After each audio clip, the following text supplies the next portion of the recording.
I was 17 when this happened. This is my first time in college, first time ever in anything. And I feel strongly as in like, yeah, the show did what it did, but at the end of the day, I did that. Cause without y'all, bro, it ain't no show. That's the thing, right? I mean, the subsequent seasons aren't made, right? I mean, it's not progressing into basketball. It's not progressing into cheerleading, right? When you look at what really, set the building blocks in motion, Foundation. It's the plaintiffs in the matter, and to not compensate them a single dollar when. Think about how many people subscribe to Netflix. Think about how many billions of dollars they generated. To be very clear, not one of them received a single penny from the production of the show. Not one of them. Isaiah Wright was never convicted of anything related to a homicide. He was never convicted of murder, not first, second, third, fourth degree. He was never convicted of manslaughter, not voluntary or involuntary. He was never sentenced for murder. He was never sentenced for manslaughter. Yeah. It has nothing. And the show really dedicates those scenes to make him look like a horrible individual for audience attention. Last Chance U is a national phenomenon. They've released a total of 7 seasons across multiple sports. It covers ground from grimy beginnings with JUCO football to basketball all the way to cheerleading, bro. The series and its spin-offs have all had success, with this height of popularity perhaps being seasons 3 and 4. But the Last Chance U brand wouldn't be nothing if not for the foundation that was set in the first 2 seasons. It was those 2 seasons that set the tone for the show and defined what Last Chance U really means. I've stated several times these were my favorite 2 seasons, and I think there's several reasons for that. For one, the show was brand new. We didn't know the formula yet, and the formula starts to get stale as the seasons go on. Also, it's not uncommon to fall in love with something at the point where you come into it. A lot of hip-hop heads, their favorite rap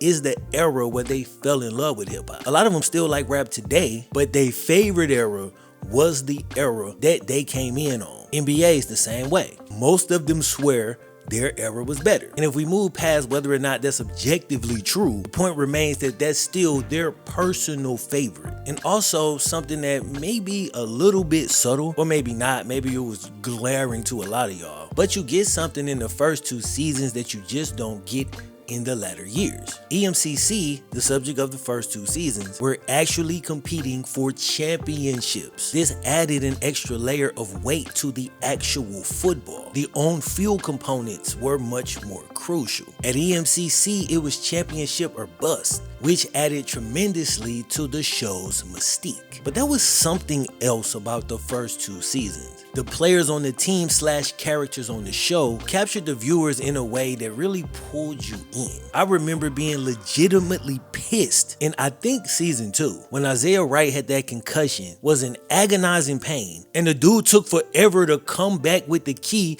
and then they had to walk all the damn way to the locker room. I was hot, you know what I'm saying? I didn't feel he was treated fairly. The Ronald Ollie's of the world. Ali was a huge star. JF3, that was another huge star. These are the faces you associate with the brand of Last Chance U. They're basically the Mount Rushmore, the forefathers, the OGs, the legends. While you can argue that the coach was the biggest star when it comes to the latter seasons of the show, the first 2 seasons were primarily carried by the players. Without them, it don't work. If you're unaware, because I've honestly lived a couple different lives on YouTube, there was a time, and this is not hyperbole, that I was the go-to channel for all things Last Chance U. I started covering the show during the first season, so I saw the rise of the show, albeit from the outside. I met the creator of the show, was invited to the second campus by the dean, and I accepted the invitation. I was even thanked in the credits of season 3, which was an honor, and one of the coolest accomplishments I've had during my time here on this platform. So my connection with the series runs pretty deep, but again, always from the outside looking in. In the time I was covering the show, I connected with several of the players. Nothing crazy, a text here, like meeting them real quick, shaking their hand, saying what's up. But the one player that I communicated with the most happened to be my favorite player,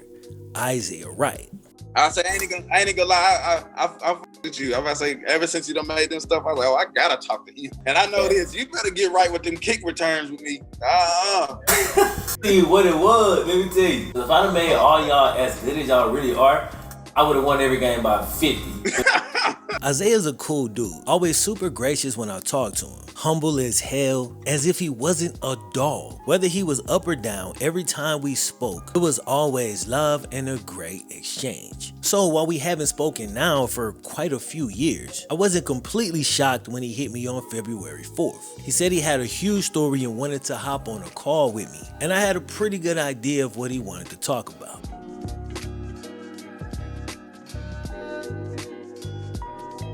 6 players from Last Chance U seasons 1 and 2 are bringing forth a lawsuit. They're suing Netflix, seeking $30 million. And in this video, I asked Isaiah and his lawyer about this directly. Like, I was 17 when this happened. This is my first time in college, first time ever in anything. I need something off of how y'all presented me out to be. Today's video is sponsored by SeatGeek. The NFL season is over, but there's still great sports to go see. From the NBA, MLB, or the NHL. One underrated event, if you want to get out the house for a quick second, is a UFL game. You can take all the kids for the low, or have a couple beers with the fellas if y'all don't want to spend a lot of money. And I got a little hookup with today's sponsor, SeatGeek. You can use my code FlemLo10 for 10% off any tickets on SeatGeek, new customer or not. SeatGeek rates the tickets on the scale from 1 to 10, and the higher the number, the better the deal. Also, for a quick, just good or bad deal decision, green means good and red means bad. No matter how many times you bought tickets using SeatGeek, FlemLo10 will get you 10% off your next order. So take your phone now, open the SeatGeek app, and add FlemLo10 to your account real quick. Once again, man, thanks to SeatGeek for sponsoring, and without further ado, it's time to jump back in. This is the nature of the action or the reason for the lawsuit, according to the official documents themselves. This is an action seeking damages for appropriation, portrayal in a false light, defamation, unjust enrichment, unfair business practices, and violation of the plaintiff's right of publicity arising from the use and exploitation of the plaintiff's images, likeness, and performances in the Netflix series Last Chance U. Despite the plaintiff's integral roles in Last Chance U that catapulted the show into a huge success and high-grossing project, the plaintiffs received no compensation for their contribution. Plaintiffs bring this action to hold the defendants accountable for the wrongful misappropriation of their likeness and to ensure fair compensation for their work. So that's what the official lawsuit actually states. But Isaiah wanted to get his side of the story to the public. And while I don't really do this type of content anymore, I decided to make an exception for an old friend. So I sat down with Isaiah and his lawyer, Andrew, for a brief conversation about the lawsuit. Like I said, me and Isaiah have been cool for a long time. So we started off just by catching up a little bit. Cool. How you been, bro? Man, living, man, trying to make it. But I say, I ain't talk to you in a minute. Dog, probably been some years, bro. Yeah, what, about about 6, 7 almost, ain't it? Damn, it crazy how time go though, I ain't gonna lie. Facts. I think it's about a good 6, 7, because I think the last time I talked to you was when I got out. Yeah, that probably was the last time. And I hadn't even done like a podcast, like interview style joints for probably like 4 or 5 years now. Oh, that's crazy. But I know I damn sure be keeping up with you. I sure be keeping up with you. Appreciate it. I guess you seen what's been going on lately, right? Yeah, I was reading up on it. Like, pretty sure that's what I mainly want to focus on and get going and let everybody, you know what I'm saying, see where our standout is of it and where we're coming from, so everybody can get an understanding instead of just reading an article and only going off of what's being read. Kind of how has everything been going? Like, what's been good since the Last Chance U days? Since we last spoke, like, how is life, man? I feel like life has been good when it comes down to like I'm married now, so I'm about to say I got a wife now, so you know what I'm saying, and then just being able to just keep up with my kids. I'm about to say I got two boys. My oldest, his name is Huey, he's 5, and then my youngest is 3. His name Malachi. So it's just being able to keep them up and let them just keep being smiling every day, man, and just thriving, you feel me? Yeah. And then other than that, just trying to find a way, fam. Been kind of similar, you know what I'm saying? I mean, a lot of my stuff been on YouTube, but, you know, ups and downs. I done changed niches 100 times because I just, I'm growing. It's been 10 years since I've been on here, feel me? So things change. My son, he just turned 9. Oh. Last week, you know what I'm saying? So going on that whole journey with the kids, and you know what I'm saying, that's a beautiful thing. Yeah, it's definitely a struggle. It's definitely got its ups and downs, but as Right. long as, hey man, and then having 2 boys, man, my back hurt.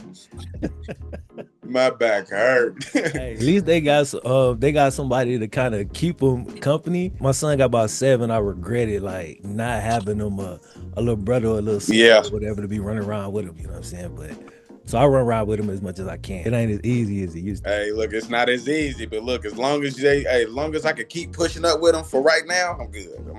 But when you get look, when you get about a good, you 5, but when you get about a good 10, look, you ain't getting on my shoulders no more. Bruh. Like, are you physically like banged up at all from like football days? I would say yeah, I am, but I'm in recovery of it. I was in this arena game and I had ruptured my patella tendon in my left knee, so I had to go get an emergency surgery. So I got like 2 metal rods holding my knee. But at the end of the day, I mean, my recovery, the recovery time was supposed to be like a year and a half. Fam, I recovered in like 6 months. Damn. So I just been like, you was attacking rehab, like. Yeah, I'm about to say more so. It's more so self rehab. If you want me to be honest, it's more so self rehab. I try to go in and do all that, but I'm more so if I can sit to myself and be able to move and do like up and down stairs and like I said, run around with my son and son on my shoulders, do everything with my son, I feel like I'm good. You know what I mean? Yeah. But other than that, I'm about to get back into. I'm still into football. Yeah. I'm about to go play for the Alabama Beavers out there in Huntsville, Alabama, in the IFA league. IFA, that's arena? No, it's outdoor. It's like, I'm pretty sure we're in like tier 2. Okay. Yeah. Because I know we got all our recruits from like Mexico, you know, so the Mexican League, CFL League, USFL, NFL. I mean, we got a decent NFL roster. My next question brought on a surprise answer that probably shouldn't have shocked me as much as it did, because this dude is probably the most versatile player in the whole Last Chance U universe. Still primarily running back, huh? Yes, actually, surprise you. I'm about to surprise you. I play defense now. What? Yeah, I play defense now. They got me as a hybrid. So I'm a hybrid, but I start defense now. So I'm gonna either play corner, nickel, or safety.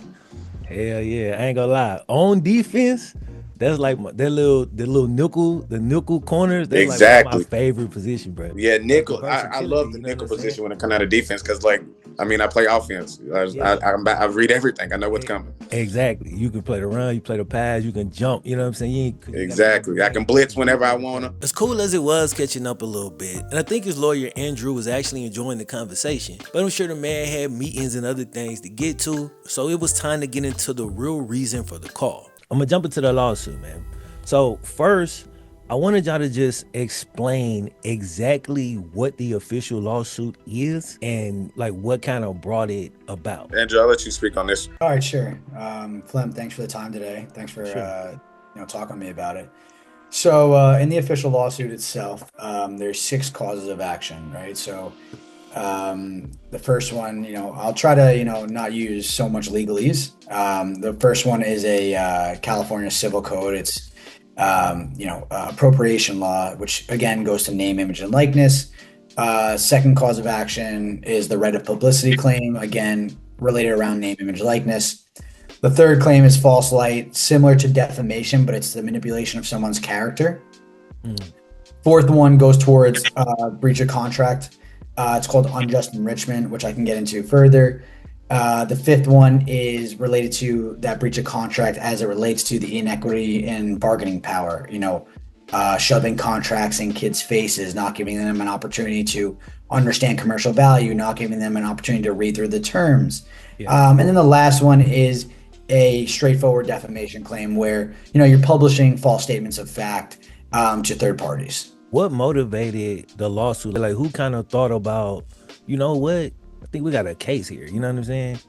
Yeah. So I spoke with, a couple of the plaintiffs pretty early, a couple of the guys named in the suit. I think for a while there had been commotion talks of bringing a lawsuit. You see it, more and more prevalent now.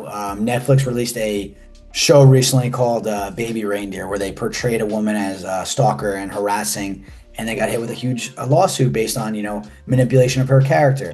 My firm represents Joe Exotic, formerly known as the Tiger King, right? So throughout that documentary series, which may have been like one of the most popular shows during COVID, everyone has viewed him as, this horrible animal owner, right? So manipulating his character.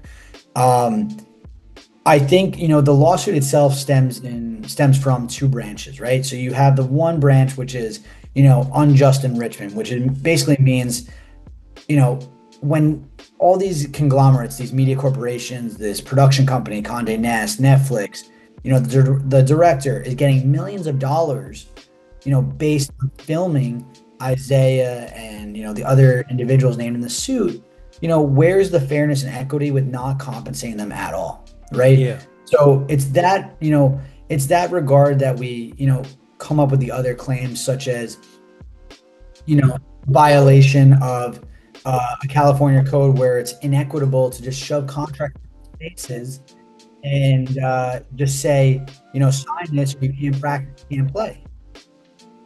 Yeah. Right. So, at that time, the production company is fully aware that they're going to shop around the documentary. What did they ever tell, Isaiah or any of the plaintiffs? No, they didn't.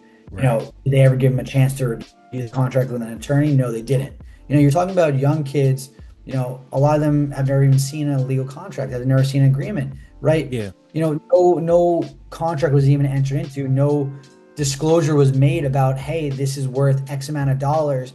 Hey, we sold season 1 for X amount of dollars. This is what we project season 2 will be worth, right? So you're just shoving contracts and agreements in kids' faces, saying sign this or throw your whole life away as it relates to football, which at this time is all they know. Of course they're going to sign it. That's the, I guess, most prime or most blatant example of duress and coercion I could think of. Now, with that being said, the latter part of the suit or the second half of the suit relates to that defamation, that manipulation of character.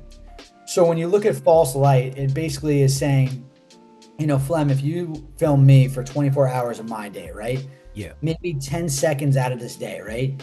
I will, smack my dog on the butt if she's teething or doing something inappropriate, right? Yeah. But the other 23 hours, 59 minutes, and 50 seconds of the day, I treat her like gold, right? I feed her beautifully, give her pets, give her love, right? If you're filming me over a week time, right, you're going to have 70 seconds of me just smacking her on the butt and disciplining her, and that's all you use, and you leave out the other 99%, right? People are going to portray me as an animal abuser, okay? Yeah. And that's what it is, right? What you would do and what they've done here is dramatize their show, but at what risk, right? They're sacrificing the reputation of individuals like Isaiah, right? Just for their own financial gain. So what they're doing, and it's been done with Tiger King. It was done in that Baby Reindeer show. It was done to Isaiah and the other plaintiffs in the matter, right? They're sacrificing any sort of integrity for their own, pockets, for their own dollar signs. So that's the other part of it, right? A lot of people now think that, Isaiah is a criminal and, had something to do with a homicide. And, Isaiah, along with a lot of the other individuals named in the suit, can't get jobs, have been really detrimented and hurt, in day-to-day life, surviving and providing for their families. They were basically misrepresented. Correct. Yes. Yeah. Correct. So just that cutting and pasting, right? And listen, I'm recording, buddy. They're in the bag on the kitchen table, the big tall bag. If you're gonna cut and paste and you want to dramatize something for a trailer, right? If you and I sit down right now, we're gonna see a trailer for a movie, right? You're gonna see a nice action scene and loud music, okay? Media production companies are gonna do that to enhance viewership, to attract audience, right? And that can be okay at a certain threshold, but where it far exceeds at that threshold and then, really leads to a lawsuit is when you're completely twisting people's narrative, when you're completely twisting characters to create villains, to create that drama, right? Yeah. That's nowhere near the truth. I haven't seen the public reaction to the lawsuit yet. I'm sure it's the usual. There's a group that feels like they're being greedy and that they really don't deserve any type of compensation. And then there's another group that fully, or at least mostly, supports what they're doing and wishes them the best. If you've seen one reaction to a situation that falls in a similar category, bro, you kind of seen them all. But what I did do is I wanted to see if there was any precedents for the lawsuit by seeing if there were similar cases involving other reality shows. Immediately, I came across this article from 2023 saying that cast members on Special Forces were pushing to unionize due to a lack of fair payment up front and the complete lack of residual payments, the type that would be given to a traditional actor. And if you feel like, since this is essentially reality TV, that these stars shouldn't have the same rights as a traditional actor who, let's say for argument's sake, appeared on screen for the same amount of time and had the same amount of dialogue, then consider this. Because on Last Chance U at least, there's nobody telling these players what to do or what to say. They're essentially writing by coming up with their own dialogue and performing while on the show. You could make the argument that some of the players that the show mainly focuses on are bringing more to the table than some traditional actors. I asked Andrew if the residual payments or the complete lack thereof was also a part of the lawsuit. And while maybe it falls somewhere within unfair business practices, a large part of their focus is more closely related to the current college football landscape. Y'all know the 3 letters NIL. Right. So I'm not too familiar with those examples. But when you talk about residuals and royalties and such, what we're going into, I guess, now that we're talking about name, image, likeness, right? So I guess most akin to our case is the massive $3 billion lawsuit that was just settled for the NCAA, right? Where now players from 2016 to 2021, I believe, can now file a claim and receive a share of that settlement amount. During that time period, NIL deals were not allowed, right? Similarly, that inequitable bargaining power, right? You're giving kids contracts saying, sign this or you can't play, college sports. And, even though Nike and Adidas is going to offer $1 billion to my school, you're not going to see any of it, even though you're the reason that they're offering it. Yeah. Why? Because kids are watching Isaiah run with a football. They want to run like Isaiah with a football. What cleats is Isaiah wearing? Oh, he's wearing the Nikes. I'm going to go get those, right? I mean, look at the school that they went to, right? Now they have an indoor practice facility and such, right? Look at the NJCAA, right? Look how much revenue was increased after the release of the show, after people realized how good these individuals are, like on and off the field. That influence was massive. Right. Massive. So I think, from the comments I see and the questions I get, there are 2 massive misconceptions are, each one of them profited royally and were compensated handsomely. To be very clear, not one of them received a single penny from, the production of the show. Not one of them. Yeah. The second misconception is, they played in the NJCAA during a time where NIL deals, weren't allowed, so they're not entitled to anything. Okay, well, again, the NCAA just settled a $3 billion lawsuit because, again, courts have realized how unfair that is, how inequitable it is to just shove a paper in a kid's face, say, sign this, or everything you've devoted your life to, football, basketball, whatever it may be, is getting thrown out the window. Of course they're going to sign it, right? And why should a school, the school or the league is not going to profit, right? Why should, Netflix, Condé Nast, Greg Whiteley, why should all of them, East Mississippi, profit and gain millions and millions and millions of dollars, right? And then the individuals that are generating that money don't get a single penny. How many people are attached to the lawsuit? Like, how many players? So there's 6 individuals, 6 plaintiffs in the matter. Are those players who you were just able to contact? Did you talk to more, but those 6 just decided to join? Yeah, so I think the suit itself really relates to some of the individuals that were the most popular characters on the show. Other players were talked to for sure. But, as this trend of going after these media corporations for exploitation of character, for, inequitable bargaining power, for, really unjustly enriching their own pockets without compensating them, is very, very new. We're just taking the guys that this relates to the most, right? Those that, were followed the most, those that received the most attention. I'm going to read off these names. You tell me these are the right names. So it's John Franklin III. Yes. Kerry Sidney Revis II. Yeah, that's CJ Revis is more commonly known as. CJ Revis. DeAndre Johnson. Yes. Tim Bonner. Yes. Rusher, Ronald Ali. Everybody Yes. know Ali. And Isaiah. Yes, sir. Is there anything, any information that y'all want out, any message that y'all wanted to get across that you feel like you hadn't had a chance to speak on yet? I feel like the only thing I know strictly mainly that I want to say that I feel like, you know what I'm saying, boosts what I'm coming at for me as myself was. I feel like as of the show at Flim, like, you know, like I feel like I wasn't even supposed to be on it. I made myself on it. You get what I'm saying? Yeah. Like I was 17 when this happened. This is my first time in college, first time ever in anything, and then I put myself in the game.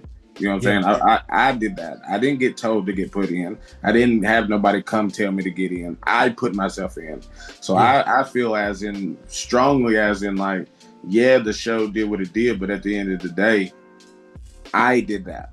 Yeah.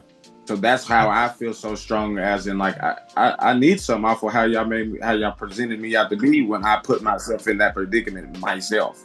Cause without y'all, bro, it ain't no show. You know what I'm saying? That's the thing, right? I mean, the subsequent seasons aren't made, right? I mean, it's not progressing into basketball. It's not progressing into cheerleading, right? So when you look at what really, you know, set the building blocks in motion, Foundation. It's the plaintiffs in the matter, and to not compensate them a single dollar when, you know, think about how many people subscribe to Netflix. Think about how many billions of dollars they generated, right? Condé Nast. Think about how much they sold the production to Netflix, and even after that first season, not telling, you know, Isaiah and the other individuals that, you know, it was going to be sold or how much money was made. Sorry, my dog's going crazy. Okay, relax. She's very passionate about helping out Isaiah as well. Yeah. But yeah, to not even tell them that, hey guys, you know, we shopped around the first season, it made so much money, and we're going to do that again for the second season. You know, that's massively, you know, unfair. That's massive. Agreed. You know, that's massive inequity. Some of the portrayals on this show have followed these guys from the time it was aired nearly 10 years ago all the way up to the present day. For Isaiah, the EMCC and Life After episode left a lasting stain on his reputation. Even after he was cleared, this was the lasting image that many people would ultimately remember him by. This affected his ability to find good employment and to take care of his family, including his 2 sons. As it relates to Isaiah himself, I do want it to be known that, you know, when the show had that episode, Life After East Mississippi. Well, I think you did a video on it too, I believe. I did. So, I mean, Flem, you might remember that, you know, there were clips put together of Isaiah speaking with law enforcement officials, then him in court, right? People that watch the show now think, you know, Isaiah Wright is connected to homicide, murder, right? Yeah. I want it to be very, very, very, very clear. Isaiah Wright was never convicted of anything related to a homicide. He was never convicted of murder, not first, second, third, fourth degree. He was never convicted of manslaughter, not voluntary or involuntary. He was never sentenced for murder. He was never sentenced for manslaughter. Yeah. It has nothing. And the show really dedicates those scenes to make him look like a horrible individual for audience attention. Because how many people, you know, get attracted to crime scenes and, you know, murder episodes, right? It draws viewer attention. Okay, so of course they're going to produce clips like that to try to drag in the audience, but now what? Now everyone that even sees an employment application from Isaiah Wright, oh, I remember Isaiah Wright. I saw him on that show Last Chance U. Oh yeah, I think he might have killed somebody. Yeah. Okay, that's not at all true. And they don't even go and do the research. That's how harmful it is, right? They don't even do the research. They don't see that Isaiah was never convicted of anything to do with murder. They don't see that he was never convicted of manslaughter. They don't see that he was never sentenced for either one of those homicide charges, right? So that's the danger in this. That's really the danger in these media corporations. I'm definitely wishing y'all good luck, bro. I hope y'all able to get what y'all deserve, bro, because y'all definitely deserve that payout. Yeah, I was about to say, I was really strong for this interview with you because, like I said, we tight. Yeah. Even though I know we ain't been locked in for some years, but we tight. Bro, I been took issue with the way the entertainment industry refuses to treat people decent. I did a full video on the American Gladiators, which is in a lot of ways a very similar situation to this. Surviving in this world without the proper finances is extremely difficult. So if you're not treated fairly, the 2 legal options you have is to just take that or get the courts involved and try to prove your case. In my opinion, these these dudes are a large percentage of the reason the Last Chance U became what it became. So I'm wishing them luck and hoping the fellas get compensated for the blood, sweat, and tears that they contributed.